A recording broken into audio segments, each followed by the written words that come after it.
ठंड में गरीब माँ की भूख। रात का समय होता है। गांव के सभी लोग आराम से अपने घरों में सो रहे होते हैं। इतनी रात के अंधेरे में चारों तरफ ठंड से कोहरा छाया हुआ था। वहीं गांव के अंदर एक टूटी फूटी झोपड़ी में एक विधवा औरत अपने 2 लड़के और 2 लड़की को सीने से लगाकर बैठी होती है ताकि उसके किसी बच्चे को ठंड न लगे। हे भगवान, मैंने तेरा क्या बिगाड़ा है? तू क्यों हमें ऐसे दिन दिखा रहा है? सुधा के बच्चे ठंड से कांप रहे थे। तभी अचानक से उनकी कच्ची छत घर में ही गिर जाती है और सिल्ली का एक टुकड़ा उसके बेटे कलयुग के सर पर गिर जाता है। अरे ये क्या? कलयुग, कलयुग, उठ जा बेटा। भगवान, इसे तो खून निकल रहा है। सुधा अपने बेटे कलयुग को गोदी में उठा लेती है, जिसके बाद उसकी दोनों बेटियां और एक बेटा उसके पीछे पीछे चलने लगते हैं। डॉक्टर साहब, मैं आपके आगे हाथ जोड़ती हूँ, मेरे बेटे का इलाज कर दीजिए। देखिए, पहले पर्ची बनवाइए, उसके बाद फीस भरिए, है ना? फिर मैं आपके बेटे का इलाज करना शुरू करूंगा। लेकिन डॉक्टर साहब, मेरे पास इसकी फीस भरने के लिए पैसे नहीं है। अगर पैसे नहीं है तो यहाँ से निकल जाओ, क्योंकि हॉस्पिटल खर्चों के बलबूते पर चलता है, ना कि लोगों के ऊपर दया करके। आया समझ में? डॉक्टर सुधा को उसके बच्चे के साथ हॉस्पिटल से निकाल देता है, जिसके बाद सुधा अपनी साड़ी का एक कोना फाड़ती है और उसे अपने बेटे कलयुग के सर पर बांध देती है, जिसके बाद उसके बच्चे उससे खाना मांगने लगते हैं। माँ, भूख लगी है। माँ, 2 दिन से हमने कुछ नहीं खाया है। मैं देखो वहाँ पकोड़े वाला है, हमें कुछ खिला दो ना माँ। अपने बच्चों की बातें सुनते ही सुधा की आंखों से आंसू आ जाते हैं। बच्चों, मेरे पास पैसे नहीं है। जैसे हॉस्पिटल से हमें निकाल दिया था, वैसे ही ये दुकान वाला भी हमें भगा देगा। सुधा को कुछ समझ नहीं आता। उसकी गोदी में उसका बेटा कलयुग होता है और वो सड़क पर आती जाती गाड़ियों से भीख मांगना शुरू कर देती है। भाई साहब, जरा गाड़ी रोको, मेरे बच्चे भूखे हैं, मुझे कुछ पैसे दे दो। अरे हट जाओ मेरी गाड़ी के सामने से। जब देखो भीख मांगने के लिए अपने बच्चों का झूठा बहाना लगाकर खड़े हो जाते हैं। तुम जैसी औरतों को मैं बहुत अच्छे से जानता हूँ, है ना? वो ऐसा कहकर अपनी गाड़ी का शीशा बंद करता है और स्पीड से गाड़ी ले जाता है। बेचारी सुधा रोती रह जाती है। आखिर मेरी किस्मत ऐसी क्यों है? हे भगवान, मैं क्या करूं? अपने भूखे बच्चों की भूख कैसे मिटाऊं? सुधा अपने बच्चों को लेकर कुछ दूरी पर चलती है, जहाँ उसे कुछ लोग दिखाई देते हैं जो गरीब बेसहारा लोगों को ठंड में कंबल और खाना बांट रहे होते हैं। लेकिन वहाँ पहुँचते पहुँचते सुधा अचानक से बेहोश हो जाती है। माँ, उठो ना माँ। देखो, ऐसा मत करो माँ, उठो ना माँ। माँ बहुत भूखी थी। लगता है हमारा पेट भरने के चक्कर में माँ की तबीयत बहुत ज्यादा खराब हो गई और वो बेहोश हो गई। तुम दोनों माँ के पास रुको, मैं कुछ लोगों से मदद मांग कर आता हूँ। कुणाल उन लोगों के पास जाता है और उन लोगों से मदद मांगता है, जिसके बाद वो सभी लोग मिलकर सुधा की मदद करते हैं और उसे खाना खिलाते हैं। कुछ ही देर में सुधा को होश भी आ जाता है। आप लोगों का बहुत बहुत शुक्रिया, इतनी ठंड में आपने हमारी मदद की। चिंता मत करो बहन, सब कुछ ठीक हो जाएगा। इस ठंड में कई सारे गरीब लोग और गरीब परिवारों का यही हाल है। ये लो बहन, अपने बच्चों के लिए कंबल ले जाओ। कम से कम इस कंबल के सहारे कुछ तो ठंड से बचाव हो पाएगा। सुधा मेघा से कंबल ले लेती है और अपने चारों बच्चों को खाना खिलाकर उन्हें वहाँ से ले जाने लगती है। चलते चलते उसके सामने एक कूड़े की खदान आ जाती है, जहाँ बहुत बड़े बड़े पाइप रखे होते हैं। अब हमारे पास रुकने की और कोई जगह नहीं है, आज हम यहीं रुकेंगे। सुधा उन पाइप के अंदर अपने बच्चों को सुला लेती है और उनके ऊपर कंबल डाल देती है, जिसके बाद सुधा पूरी रात ठंड में उनके पास ही सो जाती है। अगले दिन जब सवेरा होता है तो सुधा की बहुत ज्यादा तबीयत खराब हो जाती है। माँ, उठो माँ, कुणाल भैया देखो मम्मी को क्या हो गया है। माँ को हॉस्पिटल लेकर जाना होगा। सुधा के चारों बच्चे पाइप से निकलने के बाद बाहर खड़े हो जाते हैं और लोगों से मदद मांगने लगते हैं। उनमें से एक आदमी उन बच्चों की मदद करता है और सुधा को हॉस्पिटल में एडमिट करवा देता है, जिसके बाद वो आदमी सुधा के इलाज का पैसा भी देता है। आखिर ये माँ को क्या हो गया है? माँ बार बार बेहोश क्यों हो जाती है? तुम्हारी माँ के शरीर में ग्लूकोज की कमी हो गई है, जिस कारण से तुम्हारी माँ बेहोश है। तुम चिंता मत करो, सब कुछ ठीक हो जाएगा, है ना? कुछ ही देर में डॉक्टर आते हैं। पेशेंट को होश आ गया है, आप चाहो तो उनसे जाकर मिल लो। चलो बच्चों, अपनी माँ से मिल लो, ताकि तुम्हें भी थोड़ी अपनी माँ को देखकर तसल्ली मिल जाए। चारों के चारों बच्चे तुरंत अपनी माँ के पास पहुँच जाते हैं, जिसके बाद सुधा अपने चारों बच्चों को रोते हुए गले से लगा लेती है। आपका बहुत बहुत शुक्रिया। आज अगर आप न होते, मेरे बच्चों के सर से माँ का आंचल छिन जाता। माँ, मुझे बहुत जोरों से भूख लगी है माँ, लेकिन कुछ खाने को नहीं है माँ। सुधा हॉस्पिटल से मिले हुए खाने को अपने बच्चों को खिला देती है। ये सब देखकर सरगम को बहुत खुशी मिलती है और सरगम सुधा से कहता है, अरे आपके सभी बच्चे बहुत ज्यादा भूखे हैं। देखो, मुझे नहीं लगता है कि आपको मेरी बात ठीक लगेगी या नहीं। दरअसल मैं अपने लिए एक नौकरानी ढूंढ रहा था।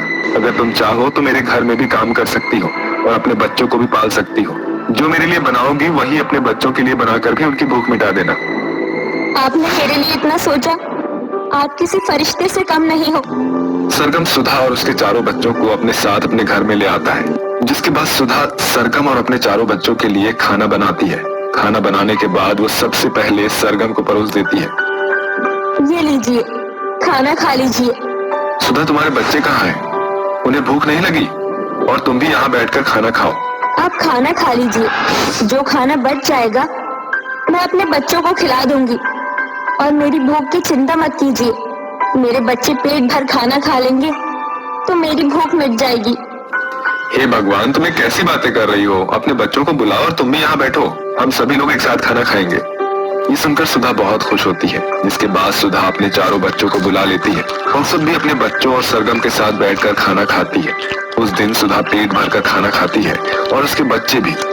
देखते ही देखते रात होने लगती है, जिसके बाद सुधा कुछ कपड़े ले जाकर रसोई में बिछा लेती है। बच्चों, चलो आओ, मैं तुम सभी को लोरी सुनाकर सुला देती हूँ। सुधा अपने चारों बच्चों को रसोई में लोरी सुनाने लगती है। जैसे ही सरगम उन्हें रसोई में सोते हुए देखता है, वो सुधा से कहता है, तुम इस घर में काम करती हो, इसका मतलब ये नहीं है तुम रसोई में जाकर सो जाओगी। देखो, इस घर में 2 कमरे हैं, एक में मैं सो सकता हूँ तो दूसरे में तुम अपने बच्चों के साथ सो सकती हो। सरगम चारों बच्चों को कमरे में ले जाता है और वहाँ सुला देता है, जिसके बाद सुधा सरगम से कहती है, आपका ये एहसान मैं कभी जिंदगी में नहीं भूल पाऊंगी। आपने हमारे लिए बहुत कुछ किया है। ऐसा कहकर मुझे शर्मिंदा मत करो सुधा। मुझे लगता है कि तुम मुझे भूल गई हो। मैं तुम्हारी कक्षा में पढ़ता था, मैं तुम्हें मनी मन बहुत पसंद किया करता था और जब तुम मुझे इस हालत में मिली तो मेरे पैरों तले जमीन खिसक गई। मैं तुम्हें आज भी उतना ही पसंद करता हूँ। क्या तुम अपनी आगे की जिंदगी मेरे साथ बिताना चाहोगी? लेकिन मैं एक विधवा हूँ, समाज हमारे रिश्ते को स्वीकारेगा नहीं। मेरे होते हुए हमारे रिश्ते पर आंच भी नहीं आएगी। सरगम सुधा के साथ विवाह रचा लेता है। उस दिन के बाद से सुधा और उसके चारों बच्चों की जिंदगी एक नए मोड़ से शुरू होती है और सुधा अपने चारों बच्चों के साथ खुशी खुशी रहने लगती है। चूड़ी ले लो चूड़ी, सुंदर सुंदर चूड़ियाँ, नीली पीली चमकीली चूड़ियाँ, लाख की चूड़ियाँ, कांच की चूड़ियाँ। सोनपुर गांव में रहने वाली गंगा एक गरीब मनिहारिन थी, जो अपनी बेटी परिधि के साथ एक कच्चे पुराने घर में गरीबी में दिन काट रही थी। परिधि महज 5 साल की थी जब उसके पिता की मौत हो गई और घर की जिम्मेदारी गंगा के कंधे पर आ गई। परिधि ने बचपन से ही अपनी माँ की देखा देखी चूड़ियां बनाना सीख लिया।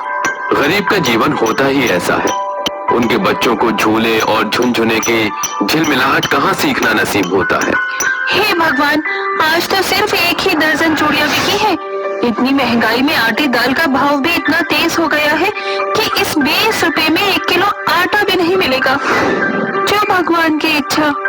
गंगा अपने माथे पर चूड़ियों से भरी टोकरी को लेकर गांव की ओर बढ़ जाती है, जहां चौखट पर बैठी उसकी 15 साल की बेटी परिधि बैठी हुई थी।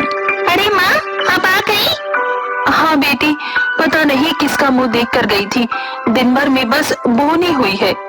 मगर माँ, ये तो हर दूसरे दिन की बात है, और फिर कभी कभी तो चूड़ियाँ की बोनी भी नहीं होती। ये तो गनीमत है कि आज हम माँ बेटी के पास खाने को प्याज रोटी है, वरना कभी कभी तो पानी पीकर ही पेट भरना पड़ता है। परिधि की बातों में उसके घर में घिरी बदहाली साफ तौर से झलक रही थी। असल मायने में गरीब का जीवन होता ही ऐसा है। कभी रूखी सूखी रोटी खाकर रात काटनी पड़ती है और जब पैसों की किल्लत पड़ती है तो पानी के कतरे उनका कौर बन जाते हैं। गरीब रोजाना हड्डियां गलाकर कमाते हैं, तब कहीं जाकर उन्हें रोटी नसीब होती है। समय गुजर रहा था। परिधि के घर के कोने में एक हाथ चक्की पड़ी हुई थी। परिधि अपने हाथों से उस चक्की को चलाकर गेहूं पीसती है। चक्की, मैं तुम्हारे बहुत एहसानमंद हूँ। जानती हो क्यों? क्योंकि तुम्हारे चलने से हम गरीब माँ बेटी कुछ पैसे बचा पाती हैं, जिससे तेल मसालों का जुगाड़ बन जाता है। सच कहूँ तो मैंने तुमसे जीवन जीना सीखा है, क्योंकि तुम खुद पिसकर इंसानों का पेट भरती हो, इसीलिए इस गरीबी में भी हिम्मत नहीं हारती। परिधि बेटी, मैं जा रही हूँ, सांझ तक आऊंगी।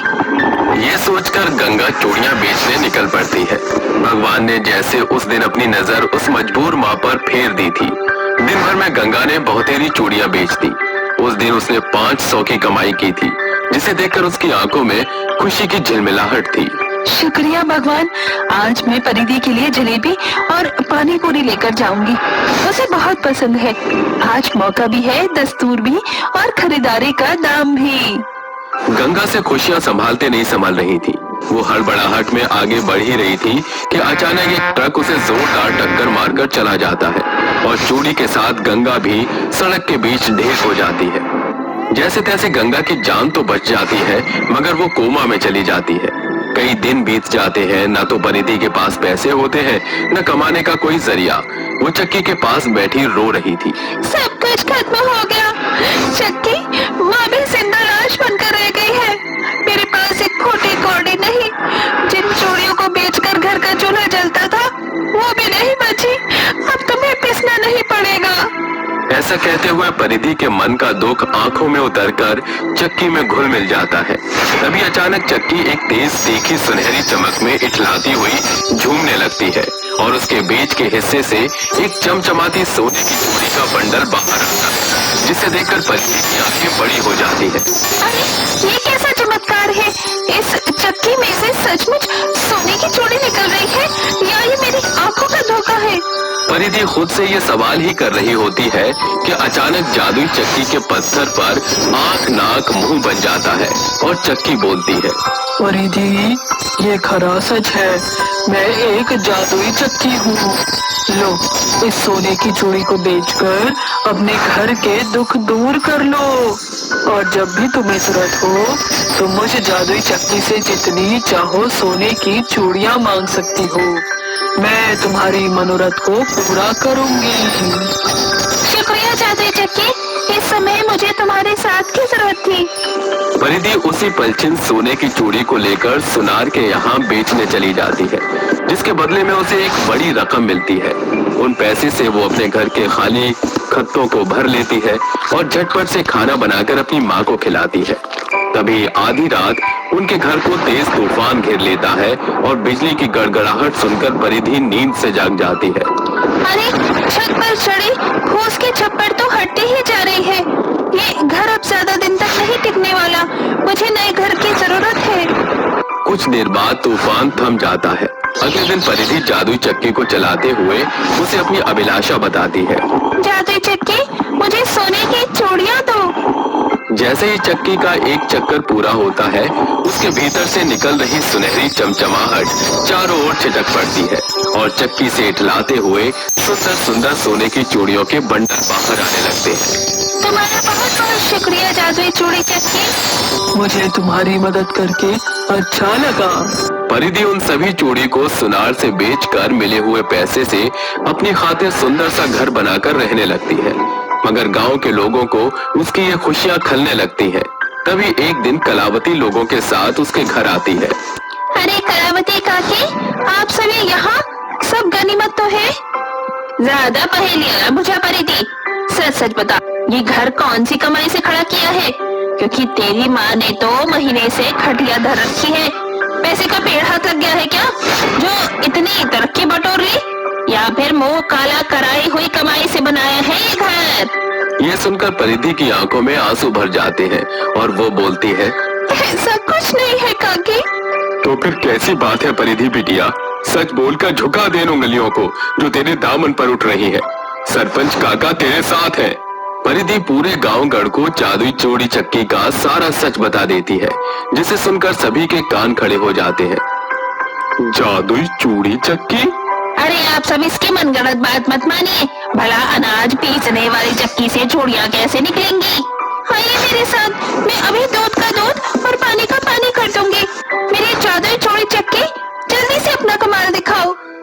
परिधि के इतना कहते ही जादुई चूड़ी चक्की के चारों ओर एक पीली रोशनी प्रकाशमान हो जाती है और चक्की गोल गोल घूमती हुई अपने अंदर से सोने की चूड़ियों की ढेर लगा देती है। बस जादुई चूड़ी चक्की, रुक जाओ। परिधि के बोलते ही जादुई चूड़ी चक्की रुक जाती है और पूरे गांव को परिधि की बात पर भरोसा हो जाता है। अरे देख लिया करावती, ये जादुई चूड़ी चक्की ही परिधि की कामयाबी का गढ़ है। इसलिए दूसरों पर दोष मत लगाया करो कि तुम पर भी दोष लगाया जाए। सच बात तो यह है कि लोगों के आगे बढ़ने से तुम्हें कुड़न होती है। जाने दीजिए काका, इंसान तो गलतियों का पुतला है, जो कभी भगवान तो कभी इंसान और कभी दौलत के इशारों पर नाचता है। काकी, आपको जितनी जरूरत हो इस जादुई चूड़ी चक्की से चूड़ी ले लीजिए। मैंने तुझे इतनी खरी खोटी सुनाई, तो मुझसे नाराज नहीं? नहीं काकी, मेरे मन में कोई मलाल नहीं। कलावती जल्दी से जाकर उस जादुई चूड़ी चक्की को घुमाने लगती है, जिसके अंदर